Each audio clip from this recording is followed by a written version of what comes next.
Hi, greetings. This is Clement Ogami. I want to talk today about the necessity of discipline. The necessity of discipline. Because walking with God is a discipline, we should discipline ourselves unto godliness. Because walking with God is a discipline, we should discipline ourselves unto godliness. In the book of 1 Timothy chapter 4, verse 7b, Paul, speaking in the Amplified Version, he says, discipline yourselves for the purpose of godliness. Discipline yourselves for the purpose of godliness. Another word that we could use for the word godliness is Christ-likeness. And St. Paul, speaking to the church in Rome, says, as many as God has called, he has also justified. As many as he has justified, he has also glorified. And as many as he has glorified, he has also conformed or predestined to be conformed to the image of his Son.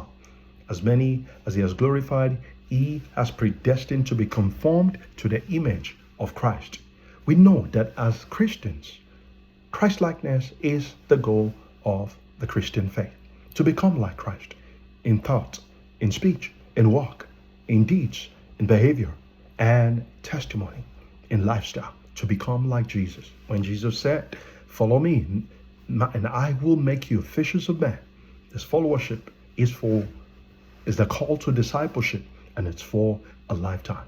We know that we are called to follow Christ. The path to follow Christ requires discipline. Discipline yourself for the purpose of godliness, for the purpose of becoming like Christ. It will come through discipline. Now, discipline involves a set of habits. Discipline involves engaging ourselves through a set of habits. Habits are inevitable to the Christian faith. Habits are inevitable to the Christian faith. It was Dr. Whitney in his book, Spiritual Disciplines for the Christian Life.